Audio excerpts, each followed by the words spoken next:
Well, now, in one sense, certainly God is wrathful with sin. Think about it. If God were indifferent about a little girl being brutally raped and tortured, what sort of God would that be? A God of love will be outraged at such moral atrocity. So yes, God is angry and wrathful about sin, justly deserved.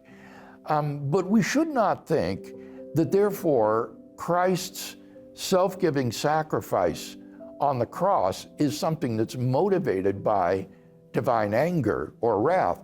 Rather, it is God's love that would prompt the second person of the Trinity to take on a human nature and in the person of Christ to voluntarily lay down his life in our place, taking upon himself the punishment for sin that was our just desert.